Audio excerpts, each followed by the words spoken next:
Good afternoon, ladies and gentlemen. If you would take your seats, we're going to start our meeting. Mr. Brown, how are you? Good. Hi, Don Brown. 6515 Old Coast Thank you. Trail. Turn the mic on. Oh, you got it on. There you go.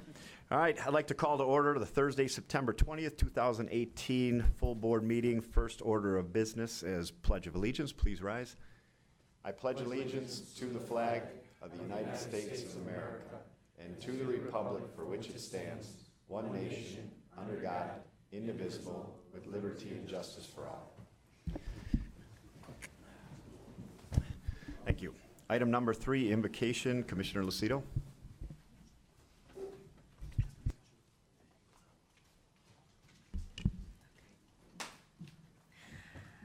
All right, let's bow our heads. Father, we come before you and ask that you guide us in our decision-making and making the best choices for our taxpayer dollars and helping people to know the difference between what we would like to do and what we are able to do for the county.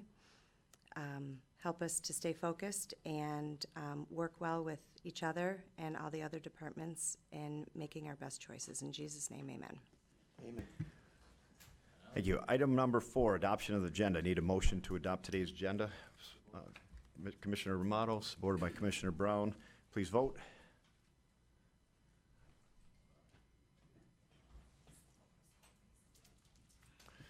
Motion passes 13-0.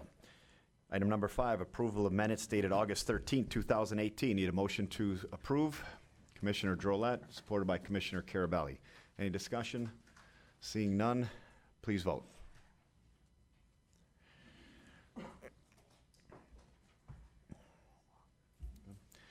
Item passes 13-0. Item number 6, public participation. Is there any member of the public wishing to speak? You have 5 minutes. The first public participation is set aside for items related to what's on the board or on the agenda for today. So if you would give us your name and address, you have 5 minutes. And you did hear me, right? Correct. The first public participation is regarding board or items on the agenda. Yes. Thank you. Yes, thank you. Can you If you pull that mic down towards you a little, that would kind be of great. short? Okay. Perfect. I didn't say that. Yes, I'm Monica Troniak. I live at 17934 on Martin Road in Roseville. And I saw when I came in that on the agenda is a presentation from the DIA. And I think that the millage support by Macomb County is a good example of regional cooperation.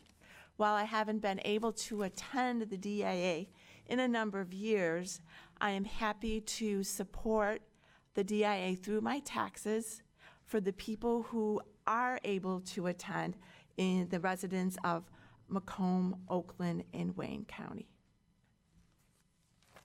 Great. Thank you very much. Any other members of the public wishing to speak? Any other members of the public wishing to speak? Seeing none, we're going to close public participation. Move on to item number 7. There is no correspondence from the county executive, so we'll move to item number 8. Presentations, 8A, Detroit Institute of Arts, mid-year presentation. Dave, would you like to kick us off? I would. Thank you, Mr. Chairman and Commissioners. It's good to be here for the 3rd time in 2018. We were here in February to go over our program plan for the upcoming year. We were here in April or May to talk about our previous annual report, and we're here today to give a couple highlights on what's going on at the museum, as well as our half-year report from January 1st through June 30th. With us today, we do have some of the leadership team here at the museum. We have Terry Johns, who's the director of our education program, who oversees the 73,000 students who come to the museum each year. We have Julie McFarland, who puts together these presentations and is responsible for the accounting and the audits, who works in public affairs. And then on her 2nd or 3rd day here at the museum, we have Jessica Brousseau, who is the new director of public affairs at the DIA. We also have Salvador, your title?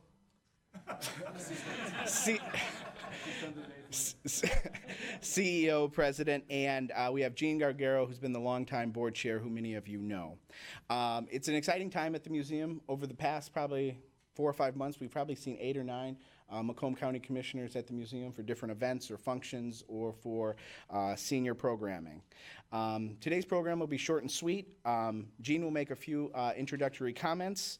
I will briefly highlight our numbers for the first 6 months of this year, which have been extremely positive.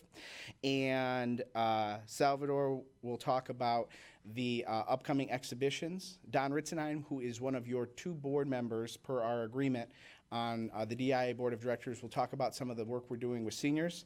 And that will conclude our presentation. So with that, Jean.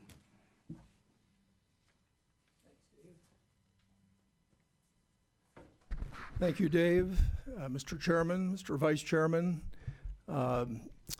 very, very nice to be back here. I've missed a few meetings, and it's hard to break back into the lineup once you let this team get this exposure. But I wanted to take this opportunity again to thank all of you for the great partnership we enjoy with Wayne, Oakland, and Macomb counties. And in my role, this is my 16th year as board chair at the museum, and with 45 all committed, excited volunteers, it's no small task to keep everyone enthused and energized. What's going on at the museum is a great story, and I surely don't have to tell you all, but part of this whole experience has been developing the relationships we've had. And 2 in particular, in Lillian DeMoss and Don Ritzenheim, who's going to speak to you today from Macomb County. When we first had the regional millage, people would come up to me and say, you know, you're going to get board members from Macomb and Wayne and Oakland County you don't even know. We have a process at the museum where we interview prospective board members. So it turned out that Don and Lillian are your representatives from Macomb, and I'd like to have a half a dozen Dons and Lillians on my board. They're very actively engaged. Don has chaired committees. Lillian, of course, chairs the Learning and Interpretation Committee, our Education Committee. So it's been a win-win from our perspective. The story about the museum, about Detroit and Michigan, continues. Yesterday, Salvador and I spoke to leaders of foreign foundations, 17 foundation leaders from European countries. Never been to Detroit, but they'd heard about what's going on in the region, how interesting the revitalization of the city is, what an important part of that revitalization the Detroit Institute of Arts has been. So the story, which we all thought would be a couple of year story, really continues to grow. And wanted to make sure that all of you know about our annual meeting, November the 7th. We've had a very good opportunity to have some of you observe the process at the museum, and hope you can plan to attend.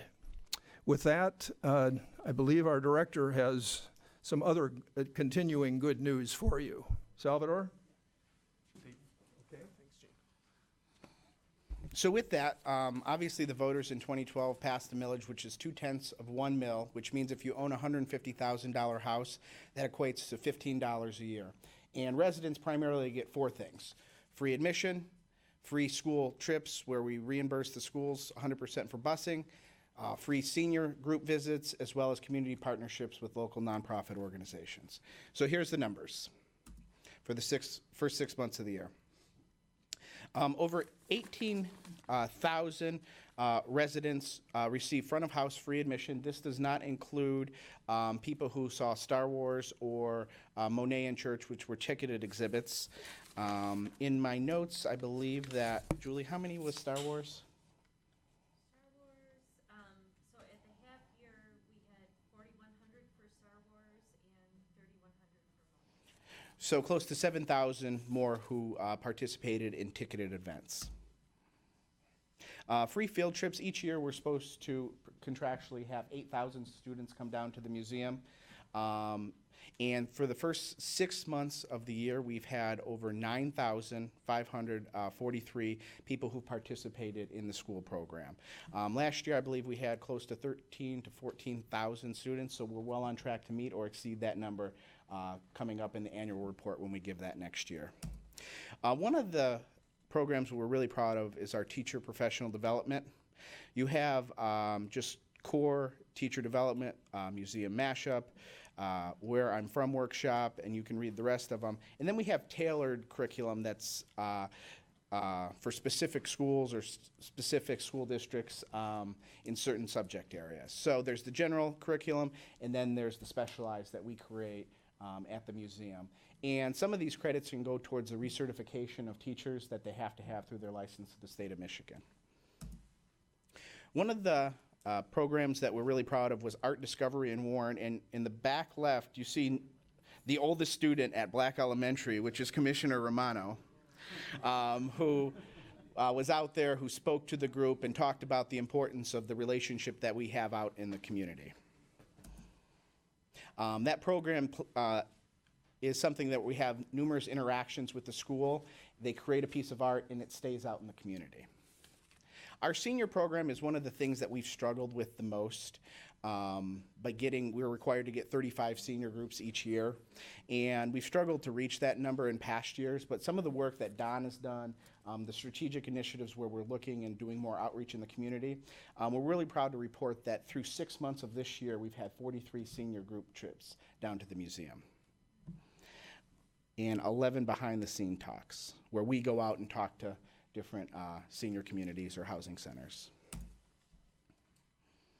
Community Partnerships is DIA Away, which for the first time was at the Romeo Peach Festival over Labor Day weekend, and I believe it was at Commissioner Lucido's, your children's school last week. That's wonderful.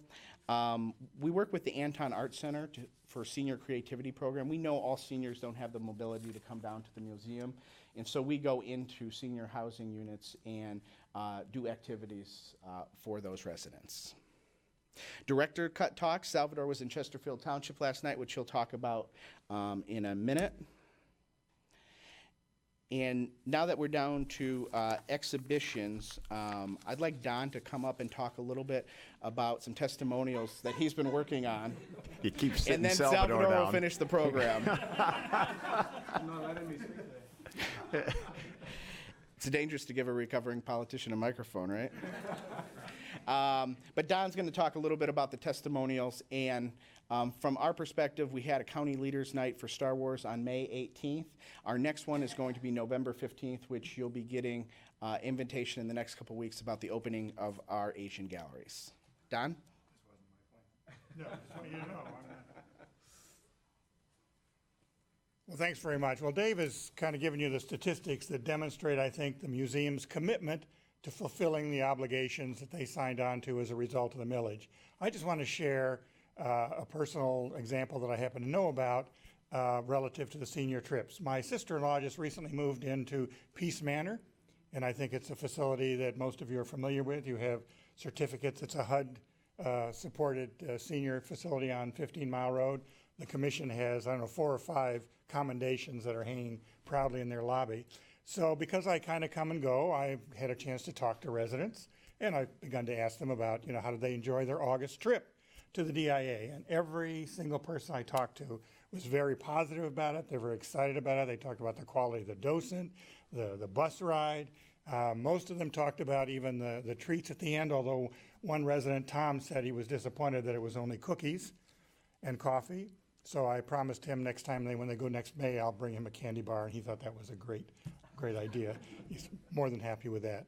Well, one of the residents apparently was a little shy, did not want to talk to me personally, but left a handwritten note with the staff and asked that they give it to me, and I'd like to read it to you. In August, I attended a day at the DIA, who supplied our bus transportation. I enjoyed the entire trip. The driver was very courteous. The entire event, from the driver to the tour guide and snacks, cookies and coffee, she was fine with the snacks, was all a beautiful experience, as it was the first time I visited DIA. I plan to visit again in the future. So I think when you want to hear about commitments and the numbers, the folks from the DIA are the people to talk to. When you want to hear about the impact of this millage, feel free to talk to us, your constituents, your seniors, and we'll tell you. And sometimes, as this woman did, in a very articulate way. Thanks very much.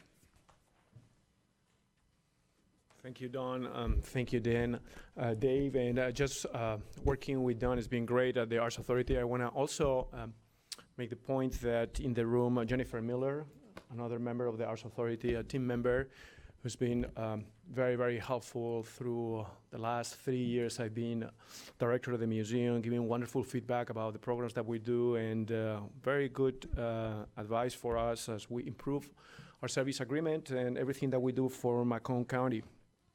It's very important for us to strengthen our team and to do the best we can every year, every month. And Dave has added to his team Jessica Brusso, and I'm very, very glad about that. And we're going to continue strengthening our public affairs team to really, as I mentioned, do the best we can with our service agreement. Last night, Jessica and I were in Chesterfield.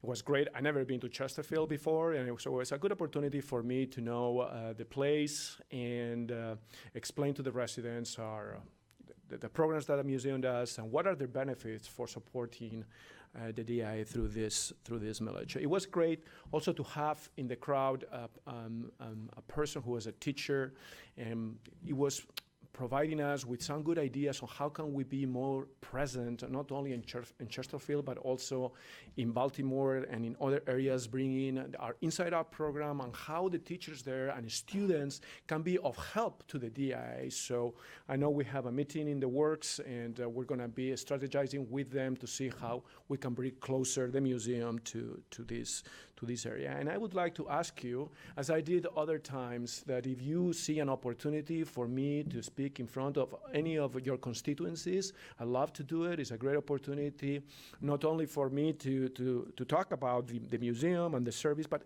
especially to listen, to hear from the residents what they hope the museum can do for them, what can we do to enrich their lives with our programs and education.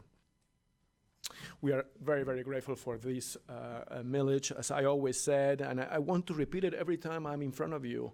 It's not only the funding that is great, we are very grateful because this millage has changed the culture of the organization.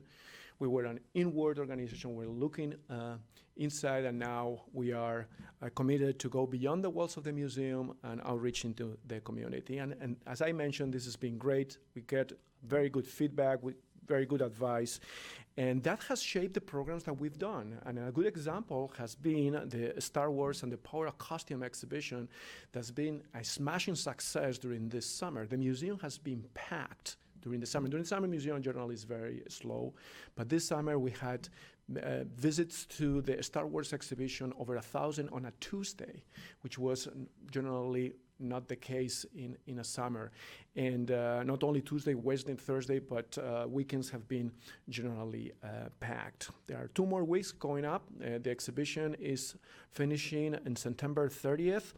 And I already am speaking with Commissioner Drolet what we're going to do next. I think this exhibition really brought a new perspective how the DI can be for the residents of Macomb County, and listening to Commissioner Drolet was being very helpful. And I hope that we can establish a conversation and see what kinds of shows we can do.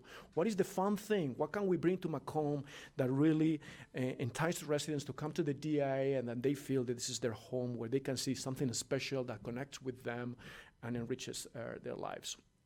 We are also opening our Asian galleries in November. I'm very excited about this. This has been 3 years of work inside the museum. We have worked with communities all over the Tri-County area, with the Indian community, with the Japanese community, with the Chinese community and the Korean communities. And we have worked with them to put together these galleries that are going to be really beautiful and enticing. And they are in a way designed for not only the Asian communities to really connect with them, but also the general public. It's really like taking a trip to Asia and being fascinated by the art and culture of these countries. I just want to remind you all that our gala this year will be on, I think, November 3rd. I hope I can see many of you there. It's going to be a celebration of India and Southeast Asia, so the museum is going to look fantastic, completely different. We're going to open the Kirby entrance, and that's where the gala is going to be starting. So everybody will go through the galleries, and then we will have, as many of you know, a great event there in the museum celebrating the collection and the installation. Finally, this year we will open an exhibition in December. Two Cuban artists, Ruben and Isabel Toledo, will be doing interventions throughout the museum. Isabel Toledo is a fashion designer. Ruben is a painter, so the exhibition is about fashion and art. And as you all know, because I think I mentioned it to you before, Isabel was the fashion designer who created the outfit that Michelle Obama wore on the first inauguration. So there's going to be different mannequins with beautiful costumes and outfits that are going to be in the different galleries in dialogue with our permanent collection.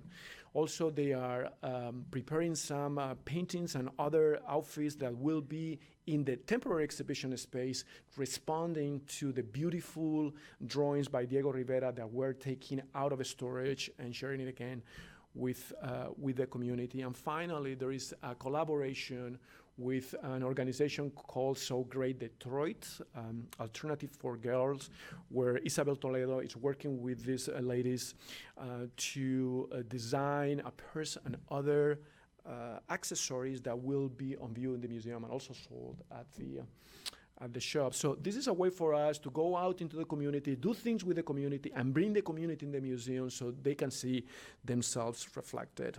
The Asian exhibition, this exhibition is free for the residents of Macomb, Oakland, and Wayne. And the exhibitions that I am planning for 2019, that it will be an exhibition on Impressionist art together with the Albright Knox Museum in Buffalo, and also an exhibition about collecting in Detroit will also be free. This will be special shows that the museum will organize, and I am working very hard with the development team to raise the funds to make this, as I mentioned, temporary exhibitions, very special exhibitions with works of art from other museums free for all the residents of Macomb, Wayne, and Oakland. So I'm glad to be here. I'm thankful for your attention, and I'm happy to answer any questions that you might have. Great. Thank you, Salvador, Dave, Gene. It's always nice to see you guys out here. I have a few speakers lined up. I'd like a motion to receive and file first by Leonetti, supported by Drolet. Commissioner Brown, you're up. Thank you. Good to see you again. Good news, good reports. A lot of things exciting going on down there. Have you sent us information about the gala? Yes, we will. Okay. What time is that? That's the evening event, I assume? It's an evening event, generally starting at 6:30. I believe it's Saturday, November 3rd. Okay, we'll make a note of that. You're talking about what can we do to encourage new exhibits for you and so forth like that, and given your tight budgets and all that, you're very cost conscious. What about something on the Detroit Lions? Famous winning teams from the Detroit Lions through the years could go back and do some research and have a card or two maybe. Greatest figures. Yes. Well, I have to tell you that the exhibition about baseball, play ball baseball at the DI has been a smashing success. We had 125,000 visits. This was free. That's all. That's good exhibit. And next year we are doing a segue on this exhibition. It's also about the Tigers, and we had a meeting this morning about it. I'm not going to reveal what it is, but it's just going to be amazing. It's a small show, but very intense in the stories that we're going to tell, and with new information and works of art that are generally not on view from our own collection and also from private collections in Detroit and the Historical Society. And also, one last thing, you also mentioned what you're planning for next year. You said something about Detroit, a collection in Detroit. What? Did I This hear is that this right? is going to be an exhibition about collections in Detroit, private collections in Detroit and Metro Detroit, basically showing works of art by African American artists. Okay, thank you. Thank you, Mr. Chairman. Thank you. Commissioner Drolet. Thank you, Mr. Chair, and thanks, Salvatore, for being here and your presentation. David gave a few numbers. As I'm sure we remember a year ago, I was concerned because the trend line was going down as far as Macomb visitors. And I know this is only a 6-month update, but is there some comparable numbers that you have from, other 6-month periods? It's hard to know when looking at these numbers what that trend, if it represents what it represents trend-wise. Is there available numbers for? Could you? Okay. Because by itself, it says, 18,000 people. All right. Is that down from 20,000 last year, or is it up from, 12,000 last year? That's a good question. We'll get you that. I have to tell you that the numbers are up to July 1st. The Star Wars exhibition started at the end of May, so the numbers on the second half of the year should be stronger because of Star Wars. So that is also the data that we've been receiving from the last 8 weeks. Okay. And another number that I'm kind of interested in that might be harder to compile is, David gave us a number of numbers, a number of Macomb visitors who came in for free, and then there's, of course, I guess on top of that would be those that paid for the special exhibit, and then there are those that, then there are the bus students that came as far as school tours. Is that on top of those numbers, or is that contained within those numbers? So there are 3 different numbers that need to be added one to each other, and there are other numbers that are off-site visitation that have not been reported today. Yeah. But we want to give them at the end of the year. Yeah, I guess what I'm hoping to find out is ultimately how many people is the DIA touching in Macomb County? Whether it's students, seniors, going to Chesterfield, meeting in front of classes, what is that total number? Because any one of those numbers, if you look at 18,000, all right, that's 2% of Macomb's population, where 100% of the population is being taxed on their homes. So, but when we look at maybe the numbers about the whole picture, be interested to see how many people the DIA has touched in the year, and maybe you can do something like that for the year-end presentation.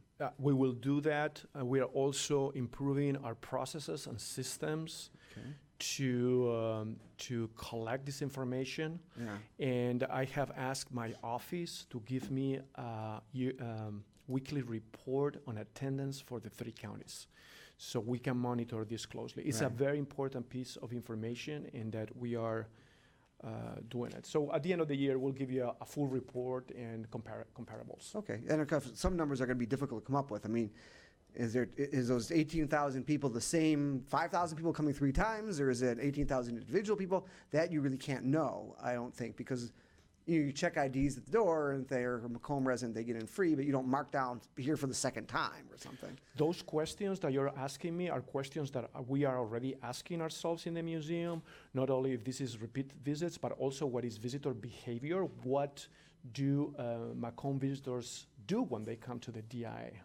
So I don't want to talk too much about this because we are working internally, but probably in January when we come back here, we'll have some important announcements to make regarding how we're going to track Macomb visitors. Okay. And I think you're going to be very pleased. Well, thank you. I appreciate you guys paying attention to that. Thank you. Absolutely. Thank you, Commissioner. Commissioner Toko. Thank you. Several years ago, our board established a policy where we asked that the various boards, commissions, and authorities report back to our board. And I wanted to mention that the DIA is really the only one that not only meets that requirement or our request, but exceeds our expectations. I'm very happy to receive these reports, and I think that your commitment is evident by the amount of information that you share with us. And personally, that information that you share with us helps us disseminate that into the community. So I do want to thank you for all of the effort that you put into it, and all of your board members that come and demonstrate their commitment to this project. Thank you. I appreciate your words. Thank you very much. Thank you. Commissioner Kleinfeld. Thank you, Chair. The city of East Point just 2 months ago, created an arts committee. So I know that's to incorporate more art in East Point, but I think it'd be wonderful for them to contact you to see how they could work with you to promote that in the city. And also, my son sits on the Senior Housing Commission there at one of the big senior housing complexes. So I had not thought about it before, but I'm going to talk to him about talking to the director over there, maybe reaching out to you as well. Thank you. Absolutely.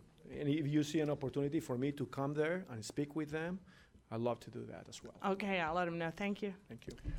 Thank you. I don't have anyone else on the list to speak. So that being said, we have a motion to receive and file. Please vote. Gene, Salvador, Dave, thank you very much. It's always a pleasure having you guys out. And all the other members of the DIA, thank you very much. Thank you, Mr. Chairman, and thank you, the commission. Motion passes 13-0. Item number 9, appointments. 9A, Substance Abuse Disorder Oversight Policy Board. We have 2 vacancies.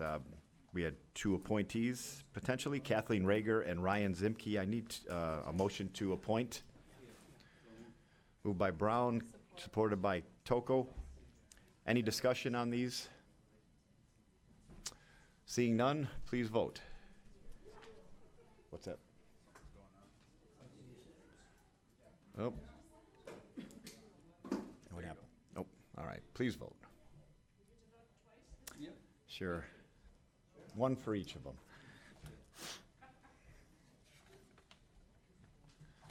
Great, motion passes 12-0. Item 9B, Older Adult Advisory Committee. We had a vacancy in Commissioner Kraft's district. There is Carol Thompson is going to be replacing that vacancy. Need a motion to appoint by Commissioner Kraft, supported by Commissioner Lucido. Any conversation on this? Seeing none, please vote.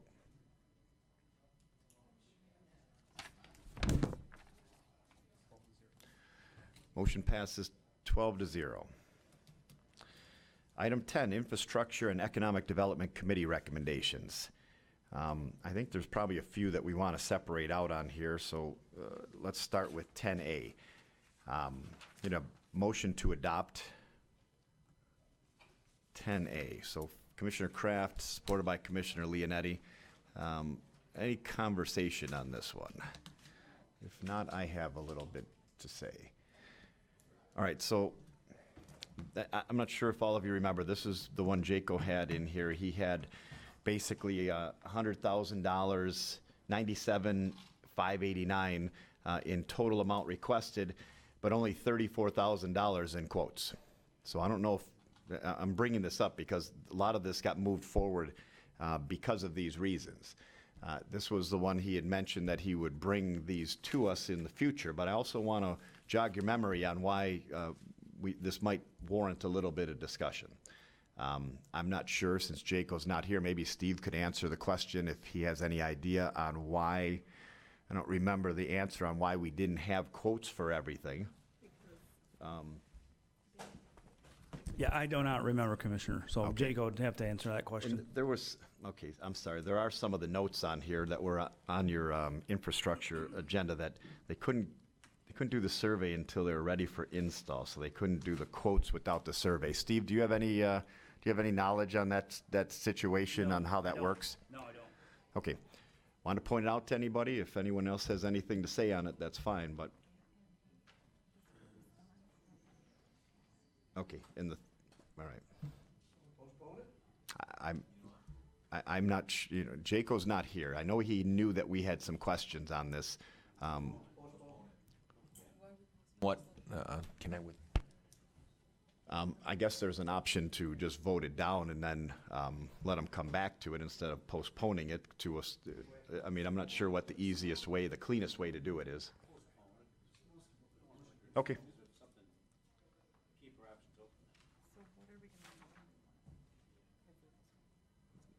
I think that if we postpone it, we have to postpone it with the reason. Obviously, it would be the quotes, correct, right? So, right. Mr. Chair, can I Yes. amend my motion? Yes, you A may. Motion to postpone until the next infrastructure meeting? Until we support it, would receive more you information. Would you have, I would support that, since I supported his original one. all right. Right, any more discussion on this? Commissioner Kleinfeld? I was just wondering if we want to amend and do a smaller allotment for anything that we may think he needs now.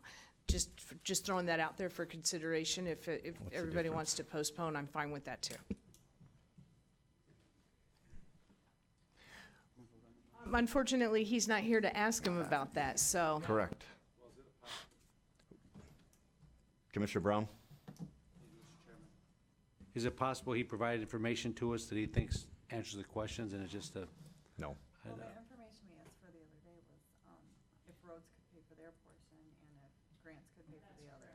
And that was correct. That was, I mean, those questions were sent to Steve, and they weren't really Jacob's to answer. So his understanding was the remaining questions were questions for finance instead of for him. That one, I don't know why he's not here, but I know my last conversation with him, that was his understanding. Well, that's my opinion, that we just postpone it to the next meeting and wait for the information. And I will say that if there's any emergencies that are up in here, we do have the bypass process to give them a certain amount of money to. Because he did say that there were bills that had to be paid. They were, and we don't want to stiff anyone. All right, ladies and gentlemen, I do have, he has $34,331.31 of bills that have already been out to pay. So let's pay that. So if we want to look at doing something that at least gets us up to current. Yes. I'll make a motion that we approve the $331.31. I'll make a motion that we approve that to pay the outstanding bills at this time. So Commissioner Kleinfeld, I'm sure for Just if there could clarity. be a rescinding of the first motion until this one's dealt with, and then we could follow up with the first motion if we want to postpone the rest of it. That's what I'm. Either that or that's amendment. Thank you. Right, so, I'll rescind my motion. great. You rescind your original support? I do. All right. Then we have a motion from Commissioner Leonetti to approve the amount of $34,331.31. And we have a support, Commissioner Brown? Yes. Okay. Any discussion on this? Commissioner Carabelli? Thank you, Mr. Chairman. Steve, while you're here, I don't remember if you don't mind coming up. Sorry to wake you. You look so peaceful.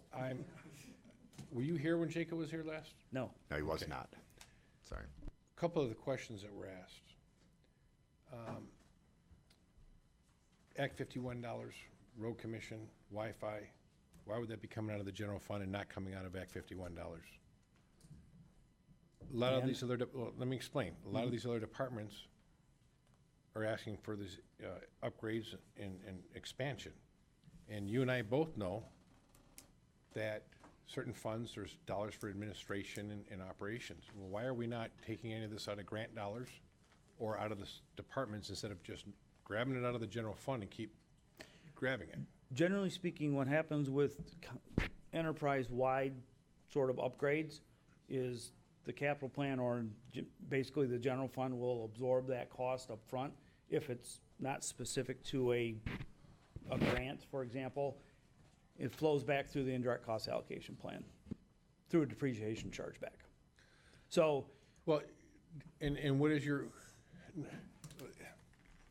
Act $51 can only be used for the Department of Roads. No question, that's all it can be used for. This is above electricity or anything else, if that's what you're talking about. This is something that if their portion is X amount of dollars, why wouldn't that be coming out of their budget instead of the general fund?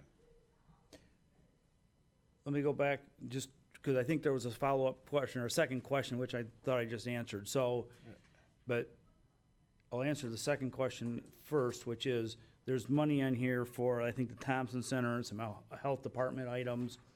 Those items will flow back through to those departments through their indirect cost allocation plan over the useful life of whatever asset we're buying. So normally a grant won't pay for an enterprise-wide purchase, say an accounting system or replacements of servers and all that sort of thing. get to the roads. Okay, and let me just- interrupt you, though. So you're talking about what every department pays back as indirect costs to the general fund.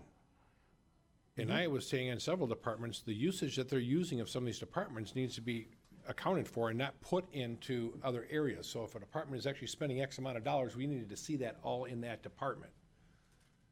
You can't tell me that your allocation included an additional Wi-Fi in there. That was just your regular tech use and everything else. So over that period of that, you're not capturing that. You may adjust your numbers as a smooth factor, but you're truly not capturing those dollars.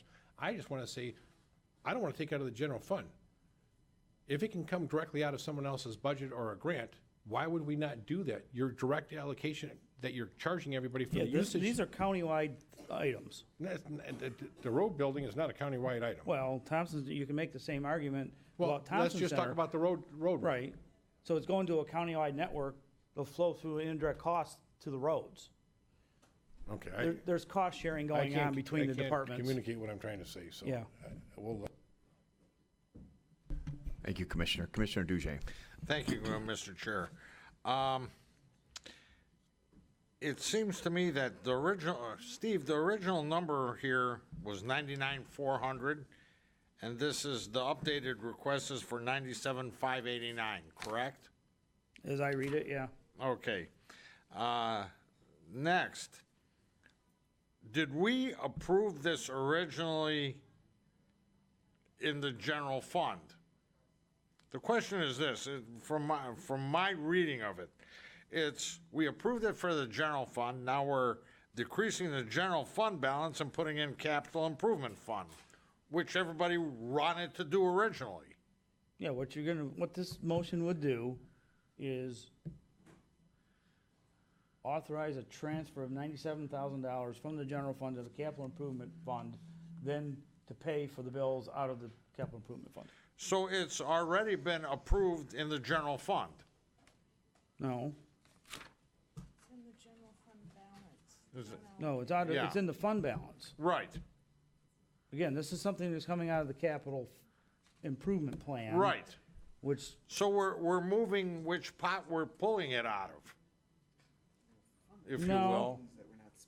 no, remember a year ago, when we presented the budget a year ago. Right, The capital plan indicated at that time that we would need a $7 million transfer from the general fund to the capital improvement fund to fund various things. right.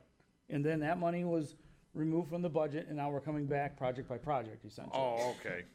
All right. So you end up at the same place, Right. it's just in pieces.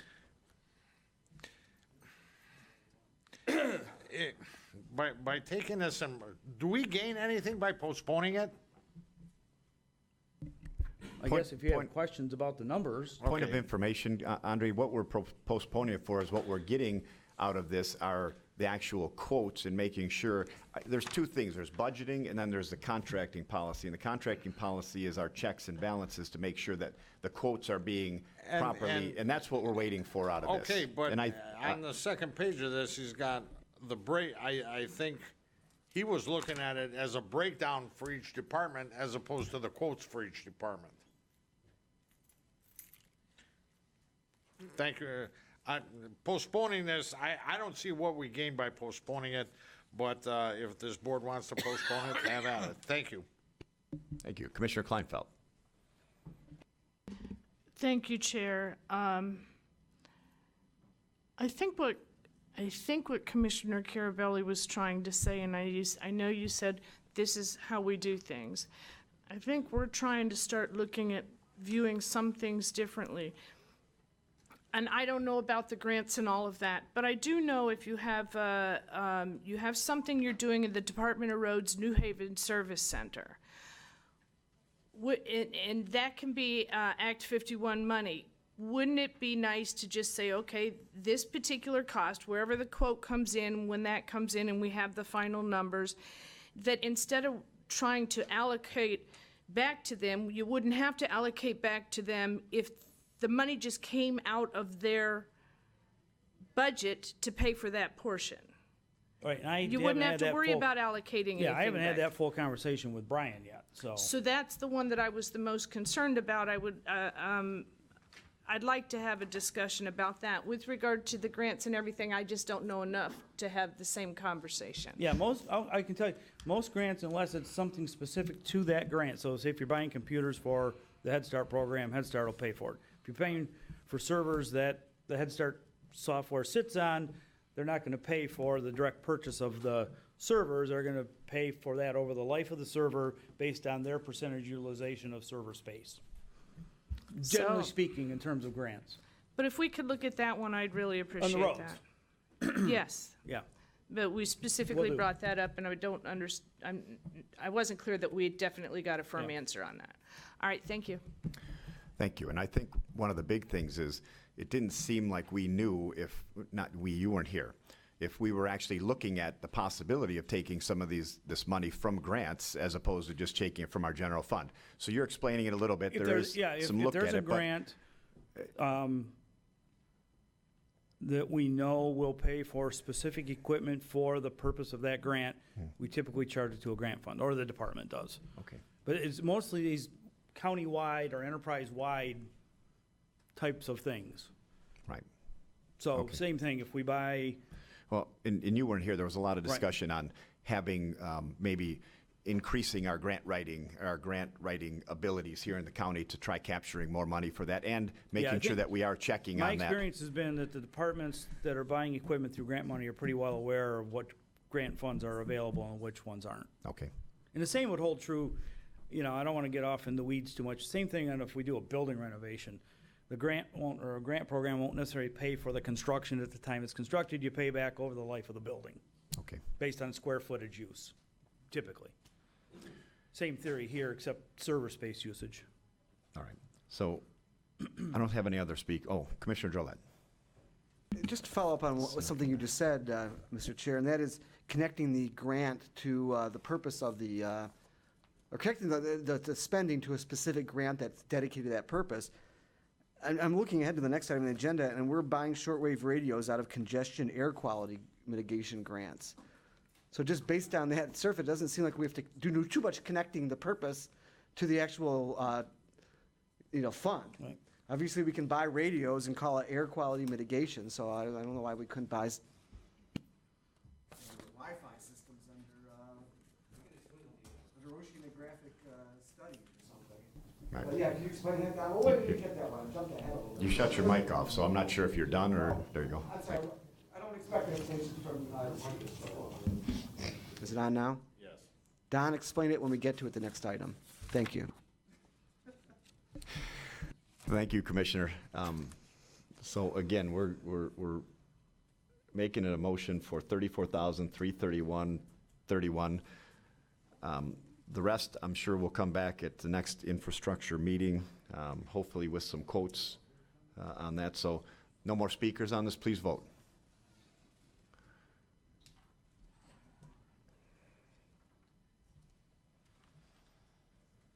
What is it, 12-1?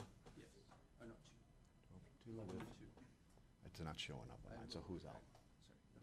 All right. All right.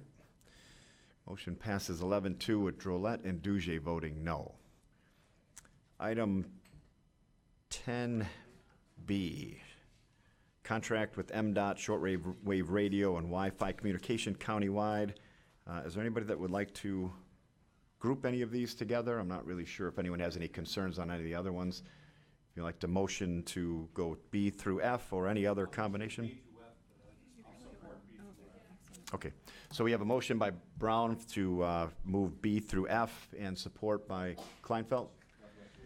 I'll speak on that. Any discussion on this? Commissioner Kleinfeld is up first, though. Oh, Commissioner Brown? Go ahead. To answer Commissioner Gillette's question previously, the shortwave radios for the roads are the computers that are used at the traffic signals that time them properly so that people don't sit there idling their cars and, cause congestion and air quality issues. So that's why we're using that grant to fund that technology to help cars move through the intersection more quickly rather than sitting there wasting gas and our time and making us go more crazy than we already are probably. But So that's what's going on with that. Right, So. creative financing, I like that. It's like my Steve, you Fitbit. aware I of don't that? understand technology all the time. I understand this piece. I can't work my Fitbit my kids gave me yet, but I'm still working on it, so. All right, great. Thank you. All right, any other speakers? Commissioner Kleinfeld, are you back up? Yeah, just, Okay. Commissioner Kleinfeld. you weren't at the last meeting, but there was a significant discussion regarding, we have grant writers in planning, but we don't have like a grant writing department that really goes after the money that's out there for other things. And we're hearing about whole communities getting internet put in and things like that based on grants. I know from East Point, I've watched Roseville get some things that I would have killed to have gotten with regard to building fire department or whatever it was, I'm not sure. But we were having a serious discussion about whether or not we should be, and this isn't our function, and we recognize that.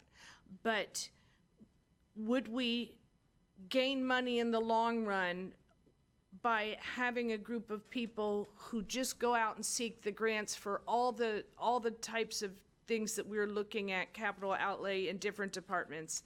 That was part of the discussion, and I don't know that that's been relayed, so I just wanted to put that out there. Thank you.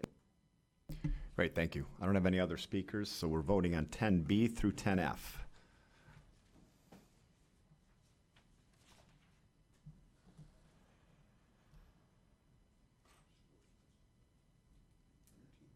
Motion passes 13-0. Item 11.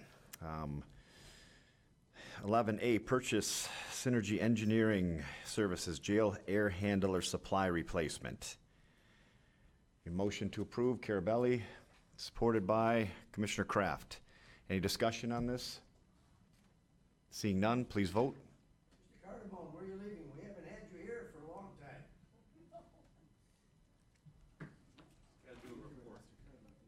All right. Motion passes 13-0. Item 13B, bypassed item, oh no, I'm sorry, 11, geez, I'm on the wrong one. I'm jumping ahead. 11B, budget amendment, jail lighting and intercom upgrade. I'd like to discuss this. There's a motion to approve this. Commissioner Sauger, supported by Commissioner Romano. Any speakers on this? Commissioner Leonetti. So we're going to give essentially $5 million out of the capital fund that we held back. Is that correct? For this, my understanding? Well, it actually gets a little more detailed than that, because it's more than the $5 million that we held back, because only, I believe, $4 million of it's left, or something to that. I asked Steve to come here really to speak on this, because last year they asked for, I think, $7 million. $7 million in capital projects. We technically agreed to it, but put that in general fund so that they would come to us with these projects. But with everything that's happened, including the $13 million carryover, we are going to be diving into our general fund for an extra $1 million already at this. We're close, yeah. We're close. I'm just using Okay. round numbers. So, Yeah, that'd be great. kinda Let's go have through the Steve details. answer the question. Thank you. So far this year, and I think Crystal and I are on the phone this afternoon, we, as far as I remember, agreed on the numbers. You have approved 7 projects so far that have come forward. 3 from facilities, 4 from IT. Total dollars on those 7 projects were just shy of $2.6 million. There's 3 items on this particular agenda, the largest obviously being the intercom and lighting project for $4.9 million, and 2 more IT projects, the $97,000 we just spoke about, and then there's a court AV system for close to $189,000. So if you add those 3 items to the $2.6 million, call it, that would require a contribution from the general fund to the capital improvement fund for just about $7.7 million versus the $7 million that we had in the capital plan a year ago. I don't know if you remember, I can't remember which meeting it was myself, but I'm pretty sure I mentioned at some point in time earlier in the summer that the carry forward money was $1 million less than we thought it was going to be. So we thought it was going to be $13.3 million. It's $12.3 million. And the reason for that was there was some a misposting in our accounting system. We accounted for insurance revenue from the fire in the $1 million twice. So that's been corrected. So we started out with $1 million less than we thought we were gonna have. So at this point, if you approve these three items, the transfer would be 7.7 million. Sorry, that'll leave about 5 No, the million. 12 million is Nope, already gone. spoken for. We haven't Gotcha. spent all the cash. We spent about 6 million of the cash, or Okay. 7 million of the cash. But if you remember, of the 12 million, 8 million of that was for the central campus project. All right. You know, there were big, you know, So the total amount is going to be 15 million, with 3 million having to come out of the general fund, if I understand it right? Again, I'm an attorney, my math isn't the best. Well, at this point, I would say that we're going It's gonna be like 700,000 20 over. Yeah, pardon? We're going 700,000 over what the total request was for capital funds as of last year, right? So I mean, at the end of the 700 day, as of now. As of now. Primarily because we started out with, with $1 million less, essentially, but 7 million Okay, more than. I get what you're saying. Okay, than because it's than 7, what right, we okay. put on the capital plan a year ago. All right, okay, that's what I wanted to know. Thanks, Steve, appreciate it. Commissioner Kleinfeld? Does that include the bypass items on 12? Yeah, the bypass, That includes The those, masonry they are, I mean, the remediation. first one, the A and C are budget amendments. I just want to make sure, that, and so is D. Yes, those are counted. They're included in it. Thank you. Yep. So, I don't have any other speakers on this, but my question is, I mean, obviously, capital projects have come about to be more than, so at this point, even if we would have put everything into capital projects that you asked for, you'd be coming to us at this point for a $700,000 transfer into capital projects at this point, because it would have had to come from general fund. So we're going over last year's estimate of capital projects by 700, or are you saying we're 300 under still because you thought you had $1 million extra in that fund? What's the It's best way to 700 say this? It's both of those. Right. So it's 700 more than the 7 million because we started out with $1 million less. Right. So Now, keep in mind, the debt service cash fund. flow is cash flow, but we also budgeted for $1.5 million of debt service on a bond issue we're not issuing. Right. So if you look in the budget, in the transfer area, those are transferred to the debt service fund for 10 million, I think, in total. It's gonna be 8.5 or 9. Right. So we're still. So there's, We're still not diving any deeper into our general so we can use that money to budget cover this 700. because of that. But we are getting close, and I just want everybody to realize that, I mean, it's September, and these things Right. have been coming fast and furious, but we're getting close to being, dipping into the general fund more than was anticipated last year. Right. Okay. But we do have that $1.5 million in the debt Yeah. service. Which is now going to be down to basically 800,000. Because we're going over. Yeah. Yeah, right. Yeah, we aren't gonna make that $1.5 million transfer because there's not a debt service to make. Okay. And that's fine. I just wanted to be Right. kind of everybody clear on where the numbers were going on And, this. and you remember And that, do you have something that you're going to hand out to us at the yeah, end? I can hand this out. Yeah, just don't do it after we vote. It'll confuse me. What's that? It'll confuse me. All right. Commissioner Carabelli. Thank you, Mr. Chairman. So that I'm crystal clear, you had put in $12 million for capital M projects in 2018 budget. That was voted down, and you were only giving, what was the dollar figure? No, we put in 7 million. Put in 7 million plus the anticipated 13 million Right, there was carryover, so that was 20 20 million. Included in that was a But we didn't 13 million authorize moving carryover. it into capital projects, though. The 13 million was a carryover. Right. 7 million Was we already- didn't authorize technically, we Correct. put in. Correct. So we left 13 million in to carry on with projects that were already in play, basically, and to keep So things that going. $13 million was already promised and accounted for. Correct. Is You that wanted part of what 12 you're the going to give thir- us? Pardon? Is that part of what you're going to give us? Mm-hmm. Okay, he's going to give us a sheet on that. Okay. So originally, you asked for 12 million additional for 2018 budget, correct? 7 total. Okay, and what was Out authorized? of the general fund. What was authorized by the board? 0. Okay. Well, let me back up. No, I thought we had a few million we threw in there in the beginning. There was 0, Besides 0 that. authorized from the general fund. Whatever was left in the fund balance of the capital improvement fund was authorized to spend on continuing The projects, $13 whatever. million. Okay. which turned out to be 12.3 instead of 13.3. Okay, so you have $700,000 of uncommitted funds that were in there left over. Or additional. You had $13 million carried over in the capital fund from previous projects, yes or no? No, 12.3. 12.3. Okay, so 12.3. Correct. And that's already committed? That's already committed. And then in 2018, you wanted to add how much into the capital project? 7.7.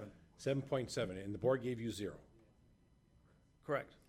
You've came back now, right? And how much have we authorized to give him back into there from what he originally asked? 2.6. 2.6. 2.6. Total? 2.6 before today's votes. Oh, right, before today's votes, but today's votes will bring it over the 7, which means 700,000. Well, now I have to come in from the general fund into there, correct? Correct. Okay. The next question, you said that there was you were going to transfer $1.5 million into the debt service from the general fund? Or was already approved to go into the general fund? When are you going to come? I know you're not going to use it because you're not doing the bonds. When are you going to come for authorization to move that 1.5 million is what I'm asking.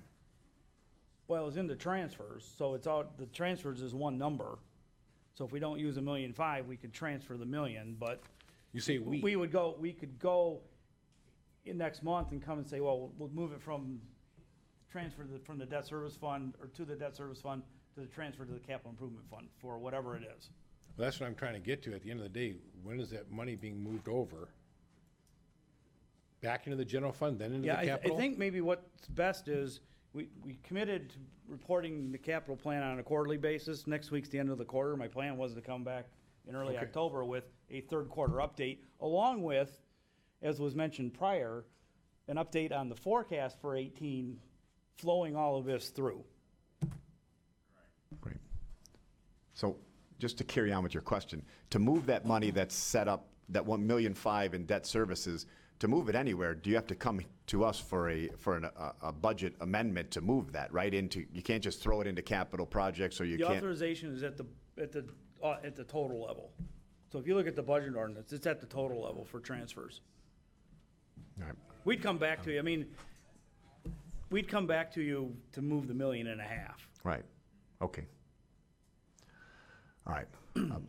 Almost clear. Commissioner Drollet, did you speak on this yet? I don't know. Okay, just go ahead. No, he did not. Steve, backing up just a little bit here, one of my questions last week was, was the 2019 proposed budget quote unquote balanced? In other words, revenues in 2019 were expected to pay for it, and you said no, we're going to dip into the We're gonna draw down the fund balance. right. Did we draw it in? We're drawing down the fund balance in 2018 essentially as well, right? No. No. No. So we took in more money in 2018 in revenues than we're actually expending, including the capital projects. Say that again, please. So the county took in more revenue from all sources in 2018 budget year than we are spending in the 2018 Correct. budget year, including capital projects. Yeah, including almost $8 million of capital items. Right. So ultimately, at the end of 2018 then, budget year, we will have more money saved than we would have at the beginning of the year because we were taking in more than we spent. Correct. Okay. And then we expect that to reverse in 2019. Primarily because of increased capital improvements. Point of information. Right. Point of information, colleague, I think that's incorrect. He just asked you the amount of money coming in, we're spending less going out. Well, that's not true, because you're taking money, $13 million carried over. You didn't take that in 2018. You're taking it out of the reserve. Out of the general fund, it's technically true. Well, not technically, it's a fact. No, if I have a bank account, if he asked you a question and you said, we're taking in more revenue in 18 than we're going to spend in revenue or expenditures in 18 in the general fund. Well, what about in all funds? All revenues from Hard to tell. all sources. We could be drawing down on fund balances and restricted special revenue funds. I don't know that until the end of the year. We will draw down the entire $12 million of fund balance in the capital improvement fund. But Okay. your question was more specific to the general fund, as I understood it. Okay, let me see if we can make sure we're on the same page. So revenue from all sources, new revenue from all sources in 2018, property taxes, grants, fees, all sources, compared to money that we're spending on all spending items. In other words, if we had no fund balance whatsoever, coming into 2018, if we were starting as a brand new county at zero, would we have taken enough money to pay all of our expenses and all of our expenditures in 2018?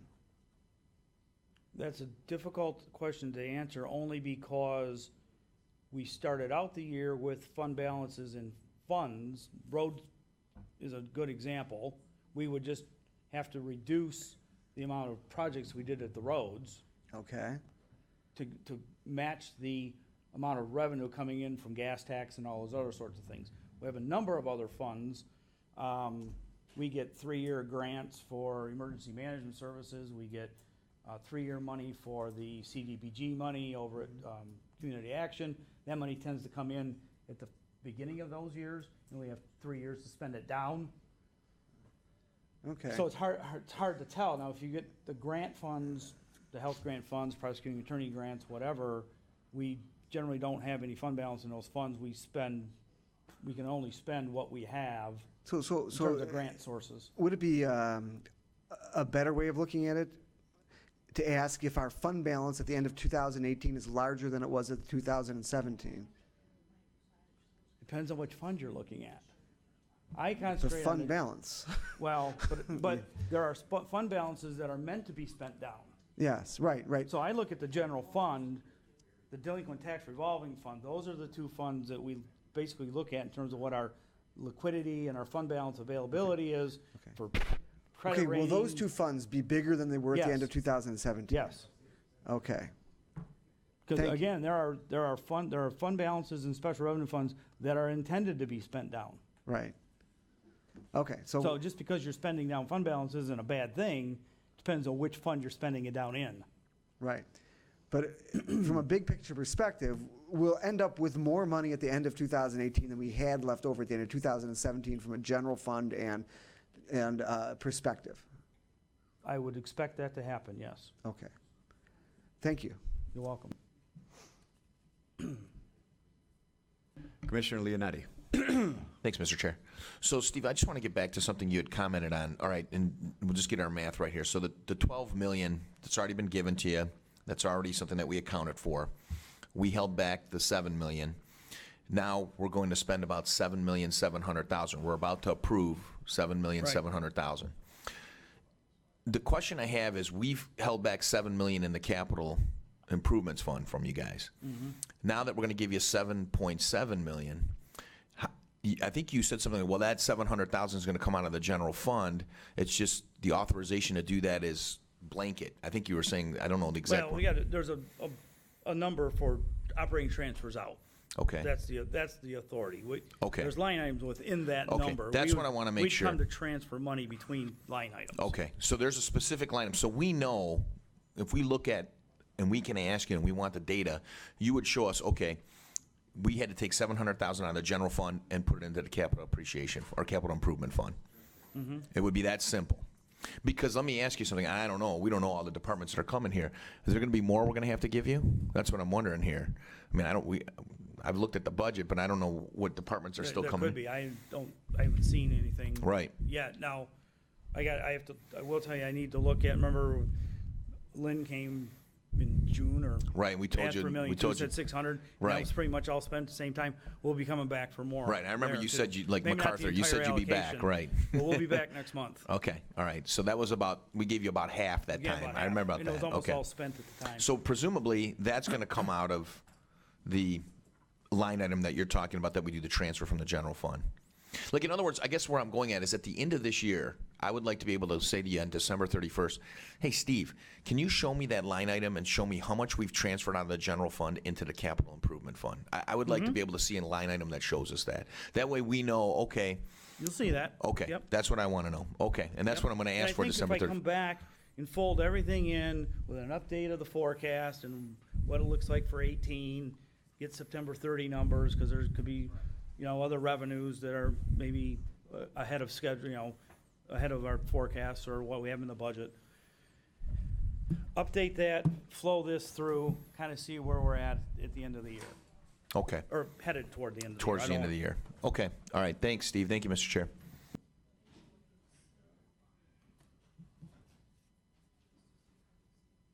I don't see any other speakers. Commissioner Drolet, are you good with your answer? I mean, the answer sounded like we're gonna have more money at the end of the year than we. We're saving a lot of money.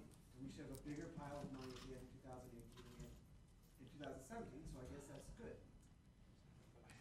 Right.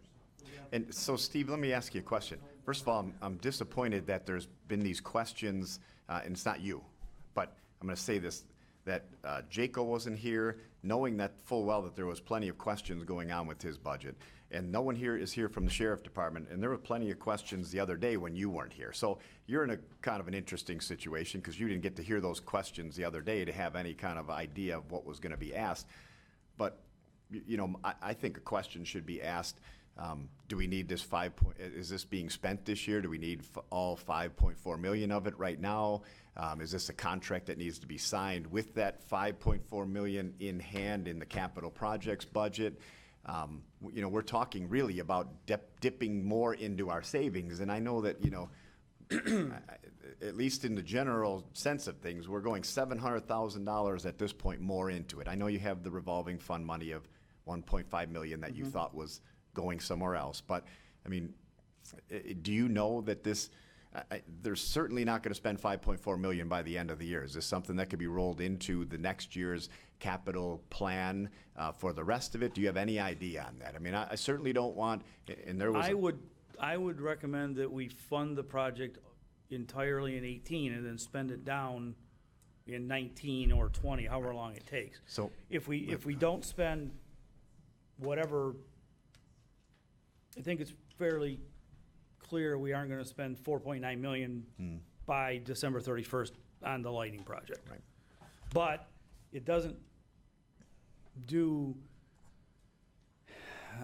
necessarily do us, there's no effect on the fund balance between 18 and 19 if you combine the 2 years. Okay. So we're going to spend it down by the end of 19.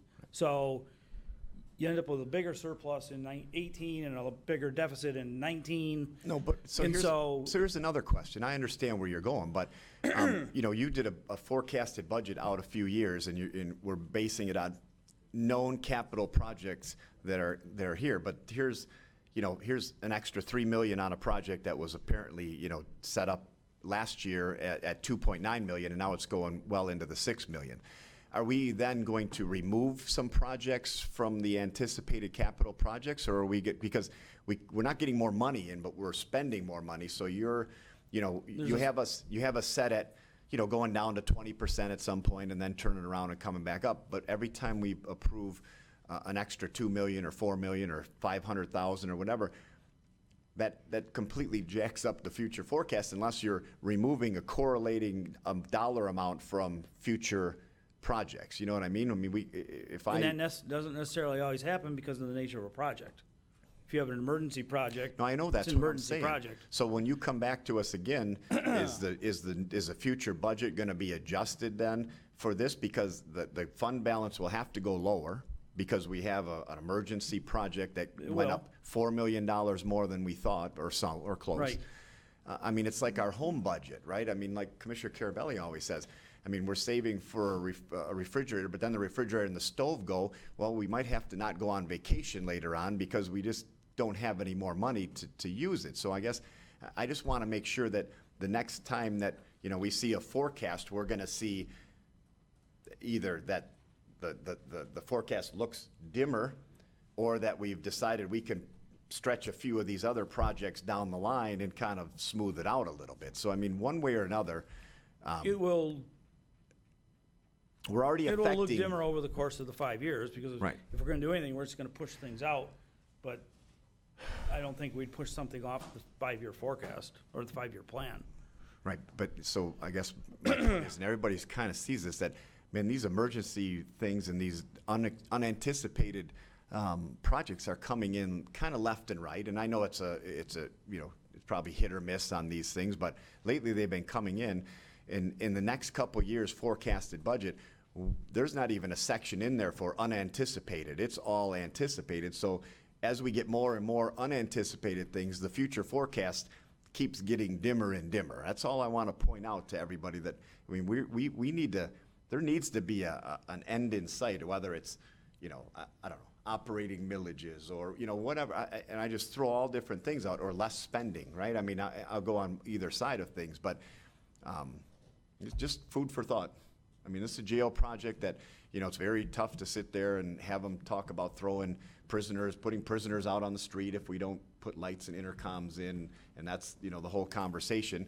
So that being said, we do need to start looking at where we're gonna be curtailing our spending in the future. I'm sure this isn't the first you've ever thought of that. So, look at this. Commissioner Romano. See, if I keep talking, more people will want to talk. You're right. You started it.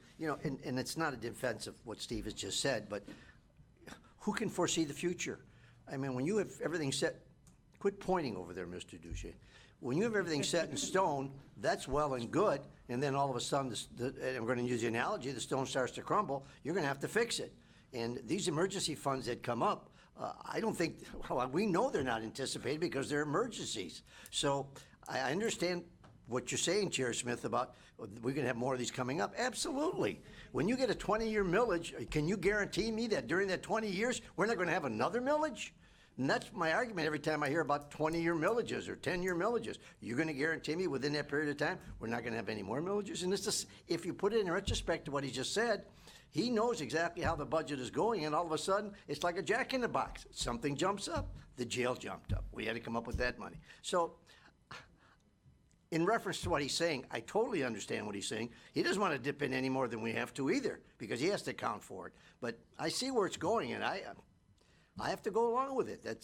I wish we had a lot more money. We don't. So I know we try to make best of what we have, but sometimes these things come up, just like the refrigerator, and then the stove goes. So keeping that in mind. They're on and so forth. Did I do it right? So on and so forth. That's all I have, Chair. Thank you. Commissioner Brown.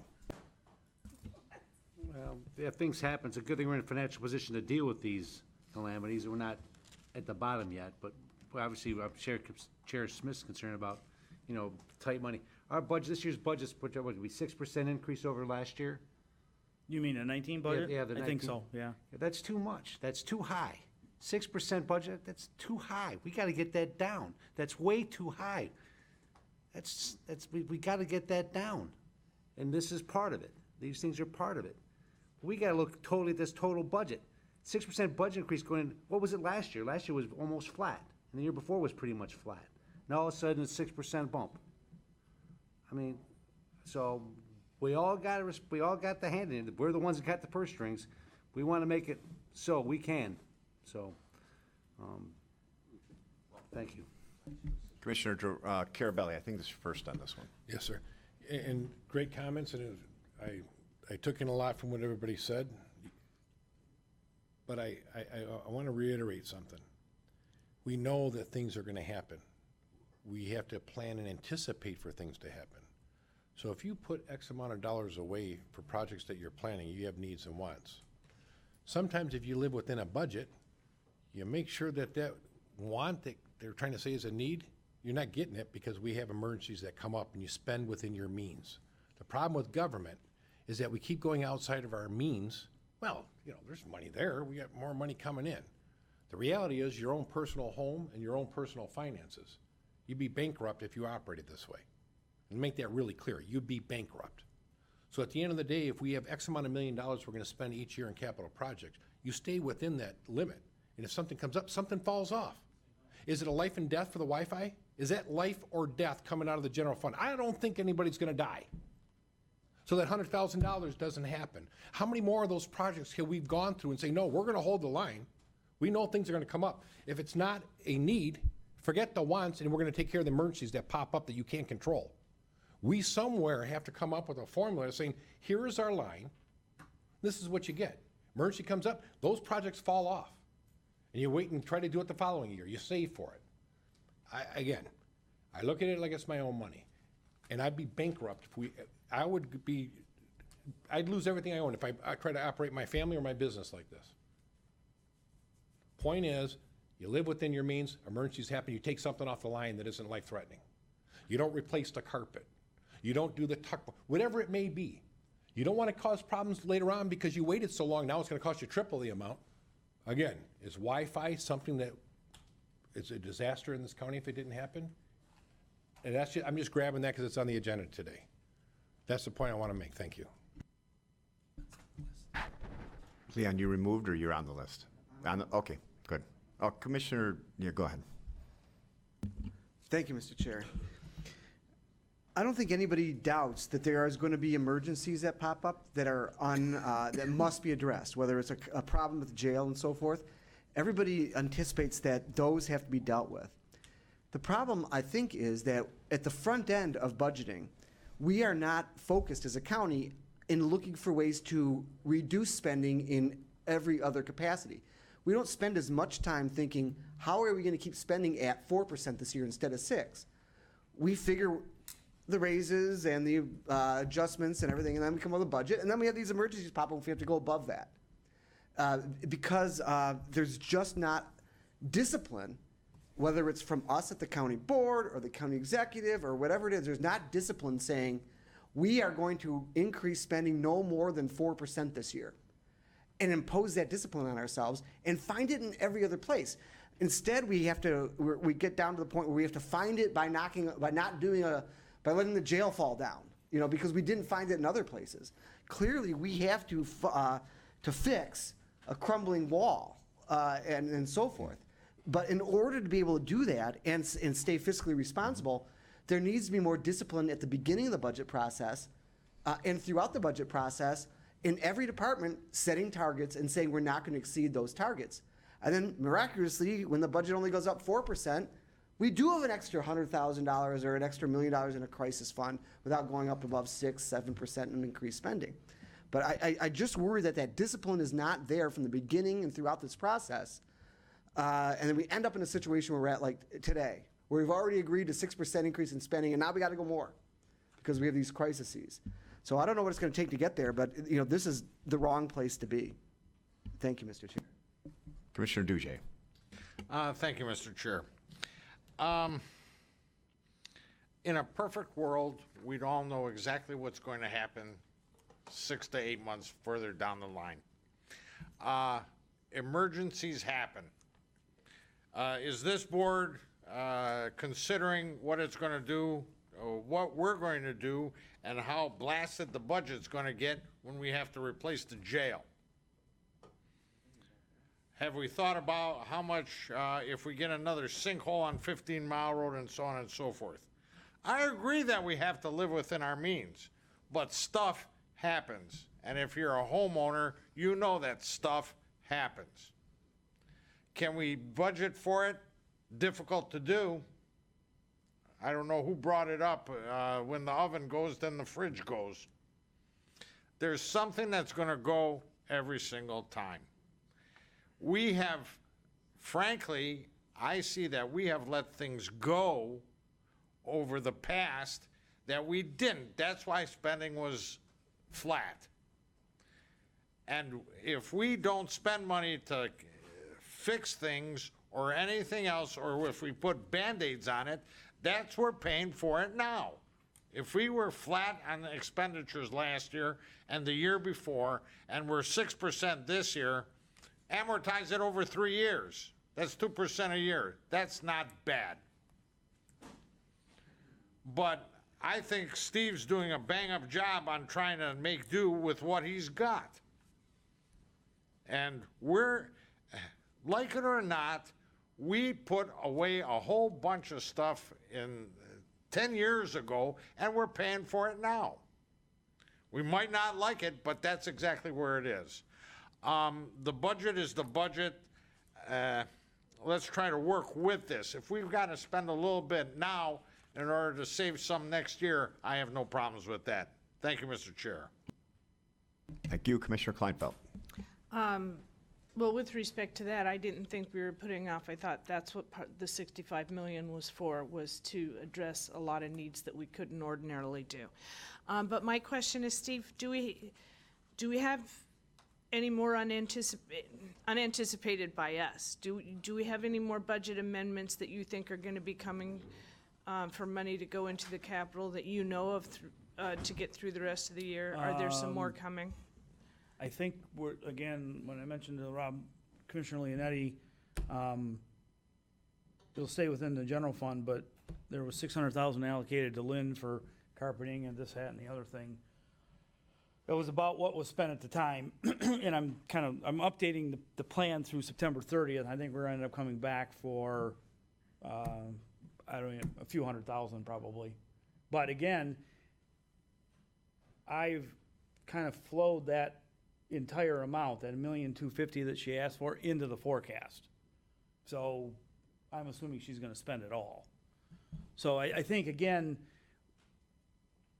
if I come back to you in October and say, this is what things look like and where we're headed based on September 30th, flow everything that we know at the time, and anything that we maybe put a contingency in there or something to see where we're headed.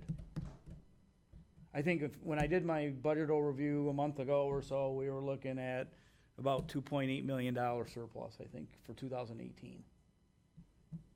Something in that neighborhood. And I haven't updated revenues or spending. I don't know where we're at with the turnover factor. As of August 31st, we were pretty close to the 5%. All right, I just wanted to ask the question because I didn't want anybody to be surprised when if more came in. Yeah, I would expect more, but I also, again, will flow that through the forecast as of September 30th. All right, thank you. Thank you, Commissioner Leonetti. Thank you, Mr. Chair. A couple things with regard to Commissioner Drollet and Commissioner Carabelli. And I want to remind this board, let's not forget, about 3 months ago, we had a situation with the jail. The jail came in here and said there's an emergency. We've got these beds. We've got these, holes. We've got to get brand new beds. We need $1 million, and we need it quick, all right? And was one of our own commissioners, Commissioner Carabelli, that said, well, wait a second, there's got to be a better solution. And we took our time. This board pushed it off. I'm sure the jail wasn't too happy with it. And lo and behold, there was a new resolution that came forward that saved this county $500,000. So it wasn't $1 million, it was $500,000 to solve that problem. And it goes a little bit to what Commissioner Drollet says. It doesn't just come from us here on the commission, it goes all the way down to everybody that works for the county. There's been times when I've had IT come in here and I've looked at their programs that they're buying, and they're spending $15 more than I get in my own business. And if they went to the website I went to, if the person working for the county went to the website that I went to, they could have saved $15 per unit on those things. We had Jake Oaks here talking the other day where he's going to talk about $600 a computer. I don't know exactly what kind of computers they are, but maybe he could look around and find some that are around for $300 or $400. So you're absolutely right, Commissioner Drollet. We really have to put some incentives in all the departments to say, look, no more than 3 or 4% this year, and be creative. Look around and find what we can get at a lower price. Don't come in here and all of a sudden say, I need an emergency, it's $1 million. When we found a solution, we're the commissioners, we're not the experts, we're the ones that have the final say, and we were able to tell the experts, come on, we're not going to say $1 million and just go buy brand new beds. There's got to be a way to fix the problem. And we as commissioners did that and saved this county $500,000. Everybody from the top on down has got to try to do that, and that's the way, just like you do at your home, just like you do in your business, that's the way you save money, that's the way you operate within a budget. Thanks. Thank you, Commissioner. Let's point out that the big savings on that was time, but not the money, right? I mean, it saved 2 years on a project that was emergency, so. You can't get any better than that. Time and money is exactly what you're talking about when you're dealing with budgets. That's number one. Number two, Commissioner Drollet, you point out that, we have a 6% budget increase. We haven't approved it yet, right? I mean, we are in the position right now to say, listen, we got to look at things. And last year we did something too, right? We looked at what the budget was and we said, we don't agree with this, and we made our amendments to it. So, I mean, we have not approved a 6% budget increase for next year yet, right? So I'm just saying, and that's what we're looking at right now is what the board should have a policy that says, listen, we're not gonna look at a budget that is over X or has, this many new hires, or, I mean, we are starting to look at, and I'll say with, hiring, Jen helps us out a little bit, as to board, having some rules, and it makes it, I mean, I'm sure it makes it difficult for Steve to come up here and every, year, he's not exactly sure what the board will go for, what they won't go for. So I think it's good for everybody, for us to come up with a set of guidelines that we would say the board could live with in a budget and try to live within that budget, and then let's see how it goes. So I think that's something that we're looking at, especially for next year. It's tough to change what's, come to us this year already.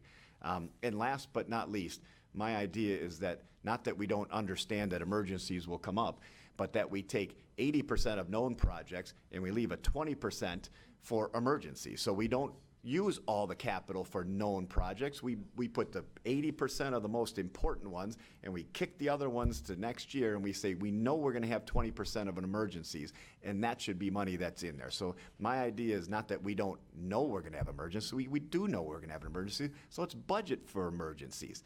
And that's my point on this.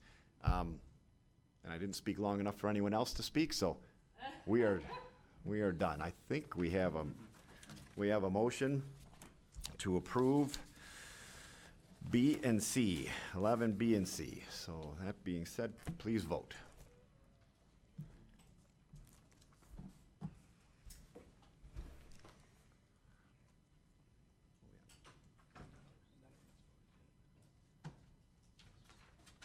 Yes, and Drolette's not here. So 12 or 11, motion passed 11-1. Commissioner Drolette voting no.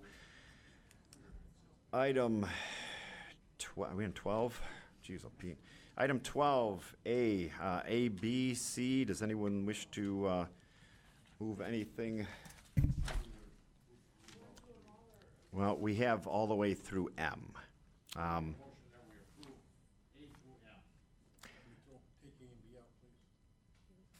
We would request A and B to be separate. So how about if we do A and B first?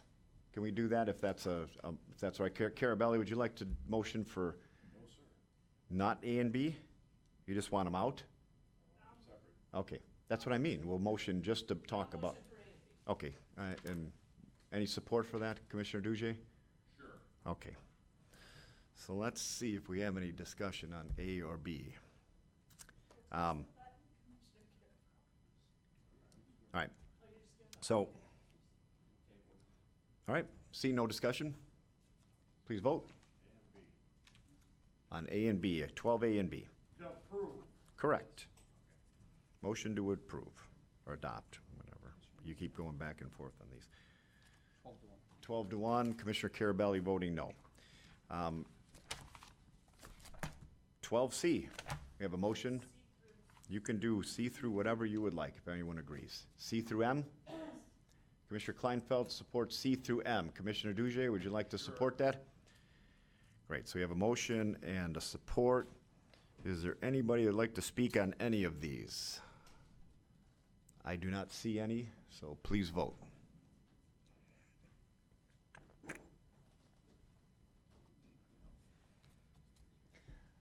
Good. Motion passes 13-0. Item 13A, ordinances. Need a motion to adopt the 2019 September year-end fund budget appropriations ordinance. Moved by Brown, supported by Kraft. Any discussion on this? Seeing none, please vote.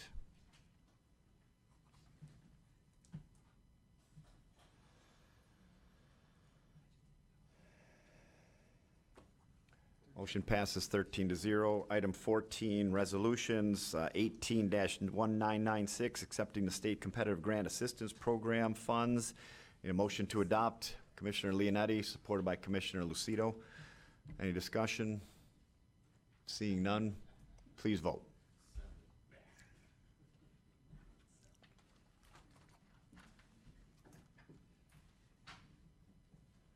Motion passes 13-0. Item 15, proclamations A, B, C, D, E, and F. Would anyone like to move them in their entirety? Commissioner Drollet, supported by Commissioner Sauger. Any speakers on this? Seeing none. Oh, I'm sorry. On C, Go ahead. is that the same proclamation that we've approved previously? Yes, it is. If we can just take 1 second. We can. Where is it?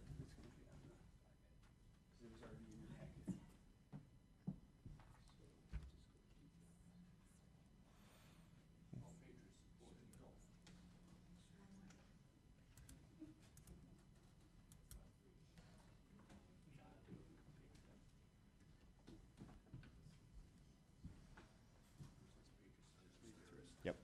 Commissioner Toka, would you like to pull that out and we can vote on the other ones? Yes, please. Anyone mind, who made this motion? A through F, would you mind pulling C out so we can look at those separate, so it could be A, B, D, E, and F? Would you mind? No, I know, you can reintroduce it in the next round. And Commissioner Sauger, will you agree to that?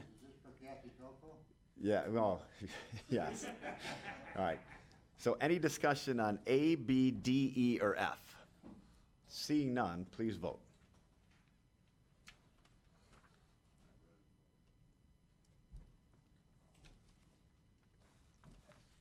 Motion passes 13-0. 15C, I need a motion to adopt. Commissioner Drollet, supported by Commissioner Kraft. Any discussion on this? No discussion, please vote. I better see a 12 to 1 on this. 13? Motion passes 13-0. Item 16, don't ask. Item 16, just wanted to read this. Item 16. It wasn't in my written packet. It's fine. New business. Any commissioners with new business? Commissioner Myjack, Leonetti, anybody new business? I have 2 items of new business. Courtney is going to be trying to set up meetings with all of you, our new public relations person, so please get in touch with her. And next week, Jen has a slideshow kind of on the budget for all the commissioners. She's going to be here Tuesday and Wednesday next week. Wednesday's obviously easy. We're going to be here. If there's any commissioners, we're going to put out to you, anybody that can come here for lunch or any other good time on Tuesday, we're going to try to set up a meeting on Tuesday. So please, if you can do it on Tuesday, we can only do it with 6 people max. So, and if not, we'll have to hold it off. But it's a really good presentation on kind of a summary of the budget and what she's able to gain from this so far. That would probably help answer a lot of questions that we've had and we're going to have. Is it possible to get that presentation emailed to us early before the meeting? I believe that's possible. Yeah. Yes, we could do that. Okay, thank you. All right? Yeah, it'd be 10, 15 minutes without questions or too many questions. And we might be able to get 2 of them in before the meeting, if that's the only thing that works next week. So we'll look at that too. That being said, I don't have any more new business. Anybody else new business?